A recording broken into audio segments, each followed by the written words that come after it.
Muy buenos días, mi nombre es Jairo Daniel Jiménez Cárdenas, curso el tercer año de sección D de la unidad educativa Víctor Manuel Olivares en el municipio Pedro María Ureña, estado Táchira.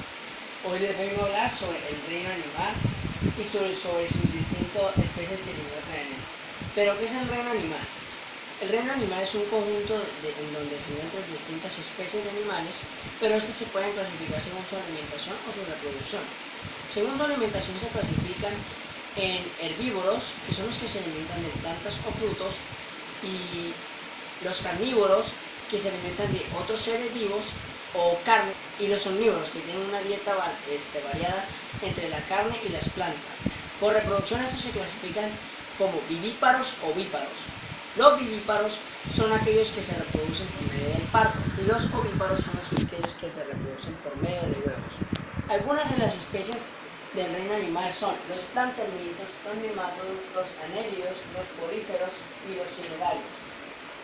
Los plantelmintos. Su nombre científico es Plantelmintes.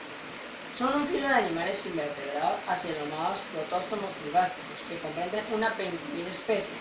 La mayoría son hermafroditas que habitan en ambientes marinos, fluviales, terrestres, húmedos y aéreos. Muchas de las especies más difundidas son parásitos que necesitan varios huéspedes, unos para el estado larvario y otros para el estado adulto. Sus características. Los plantelmintos son carnívoros triblásticos más simples y probablemente los más primitivos. Son aplanados dorsoventralmente como una cinta. El tubo digestivo carece de ano, actuando como una cavidad digestiva, es decir, realiza las funciones digestivas y de distribución de nutrientes, dado que carecen de aparato circulatorio. Suele presentar numerosas ramificaciones, en especial en las especies de mayor tamaño. Tampoco tiene apéndices locomotores. Se desplazan mediante la vibración de su epitelio ciliado. Tienen un sencillo sistema nervioso bilateral que recorre el cuerpo y un aparato excretor rudimentario que está constituido por los protonefridios que comienzan ciegos en la mesenquima. Su reproducción. En contraposición a esta organización simple, los órganos reproductores son de los más complicados del reino animal. La mayoría son hermafroditas, presentan siempre fecundación interna y por tanto órganos copuladores. En las hembras los óvulos van a parar al ootipo, donde numerosas glándulas vierten su contenido. Los vitelarios vierten sus células vitelinas, ricas en nutrientes, al ootipo. Los óvulos son empaquetados junto con numerosas células vitelinas que llegan al útero, donde el pene, también conocido como cirro, del macho ha introducido los espermatozoides. También se reproducen asexualmente y por regeneración de sí mismos.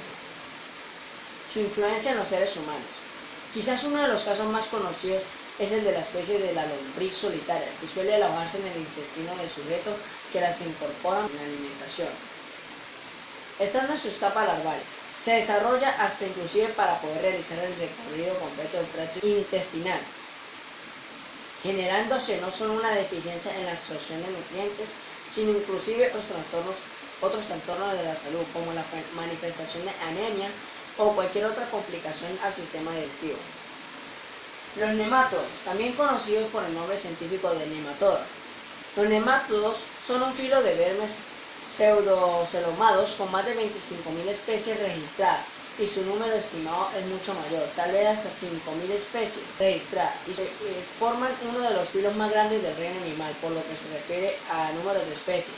Se conocen vulgarmente como gusanos redondos o gusanos cilíndricos debido a la forma de su cuerpo en un corte transversal. Sus características. Los nemátodos incluyen tanto una vía libre como monocelos metabólicamente independientes de un hospedador, como parásitos metabólicamente dependientes de un hospedador para continuar su ciclo de vida. Son dioicos, es decir, los dos sexos en organismos separados. Existe una gran diversidad de especies. Pueden llegar a medir hasta menos de 1 milímetro hasta 50 centímetros de largo e incluso más. La hembra de la especie Plantocena gigantísima llega a alcanzar los 8 metros y 2,5 centímetros de diámetro, siendo el nemátodo más grande conocido. Su reproducción. La reproducción es siempre sexual y la fecundación interna. Existen algunos pocos nemátodos terrestres que son hermafroditas o partenogenéticos. Su influencia en los seres humanos. Los nemátodos son los parásitos de los insectos que se utilizan en la jardinería orgánica como un medio de control biológico de las plantas. Estos nemátodos tienen un ciclo de vida de 6 etapas. Estos incluyen los huevos y las 4 etapas de las larvas y de los adultos. Durante su tercera etapa como larva, cuando entran en el cuerpo de los huéspedes, en la mayoría de los casos las larvas de los insectos son los anfitriones más probables de estos nemátodos beneficiosos.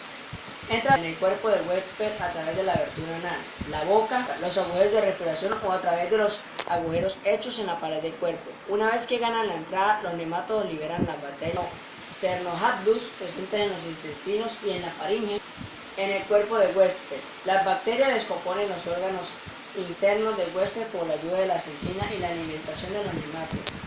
Una vez que las bacterias se liberan en el huésped, tardan solo de 24 a 48 horas para que el anfitrión muera. Los nemátodos crecen para convertirse en adultos antes de salir de los restos del anfitrión. Los anélidos, también conocidos como anélidas por su nombre científico, son un gran filo de animales invertebrados protóstomos de aspecto vermiforme y cuerpo segmentado en anillos. El cuerpo de los anélidos está compuesto por numerosos metameros o anillos similares entre sí. La anatomía interna de los anélidos refleja también la externa, con repetición de diversos órganos en cada metamero. Se han descrito más de 16.700 especies que incluyen los gusanos marinos, los poliquetos, las lombrices de tierra y las sanguijuelas. Sus características: filogenéticamente se clasifican como protostomos, puesto que la boca del organismo adulto deriva del blastoporo embrionario. Además, presentan simetría bilateral y son triblásticos. Son el grupo animal más sencillo que presenta un celoma completo, es decir, una cavidad llena de fluido donde están suspendidos sus órganos. Se conocen más de 15.000 especies de anélidos y su tamaño varía desde algunos micrómetros hasta varios metros. Son habituales en los lugares acuáticos o por lo menos húmedos, pero también hay algunas capaces de vivir en tierra firme. Aunque presentan tanto aparato circulatorio, digestivo, nervioso o excretor, no sobresalen por la sofisticación de ninguno de estos sistemas. Su reproducción. Los anélidos se pueden reproducir de manera sexual y de forma sexual. Existen algunas especies que tienen solo uno de los dos tipos de reproducción, mientras que las otras las combinan.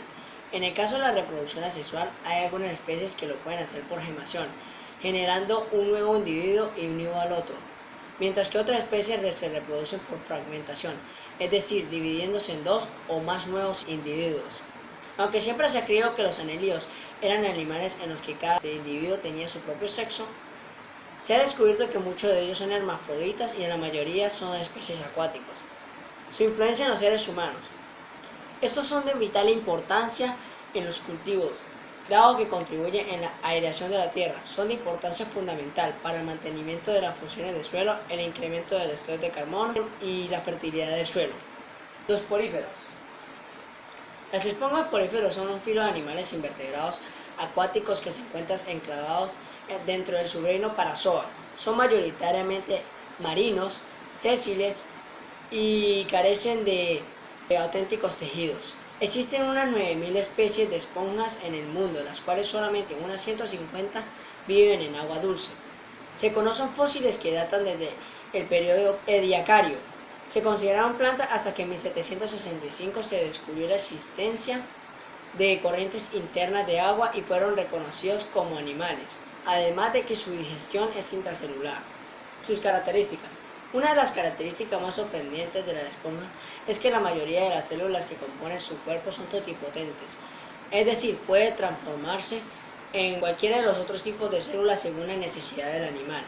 Por tanto, se considera que las esponjas tienen una organización celular a diferencia del resto de metazoos cuya organización es tisular.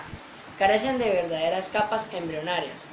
La forma corporal generalizada de estos animales es la de un saco con una abertura grande en la parte superior, el ósculo, por donde sale el agua, y muchos poros más o menos pequeños en las paredes, que es por donde entra el agua.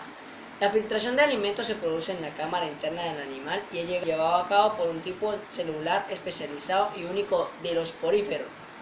Las esponjas son prácticamente incapaces de desplazarse. Muchas carecen de simetría corporal y por lo tanto no tienen una forma definida. Las algas que crecen indefinidamente hasta que se topan con otra esponja en crecimiento o un obstáculo, y hay algunas que se incrustan en las rocas horadándolas. Su reproducción. Todas las esponjas se reproducen de manera sexual, pero son muy comunes diversos los tipos de reproducción asexual. La reproducción asexual. Dada la potencialidad total de sus células, todas las esponjas pueden reproducirse asexualmente a partir de fragmentos.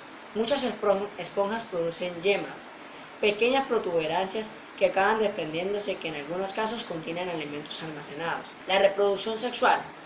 La mayoría son hermafroditas, pero existe una gran variabilidad, llegando al extremo que en una misma especie conviven individuos hermafroditas con individuos dioicos. En cualquier caso, la fecundación es casi siempre cruzada.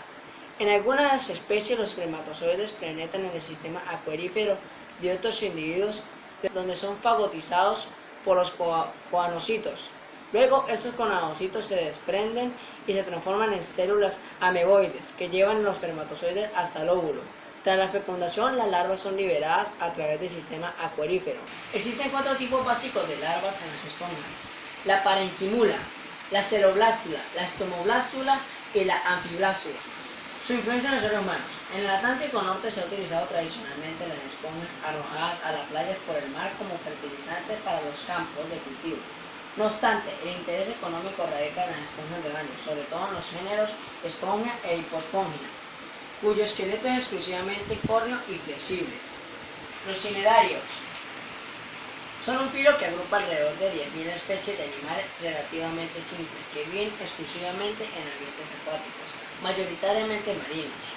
El nombre del filo alude a una característica diagnóstica propia de estos animales: la presencia de unas células urticantes llamadas cinodocitos, presentes en los tentáculos de todos los miembros del filo y que es inyectada cuando se roza el cinodocilio del cinodocito.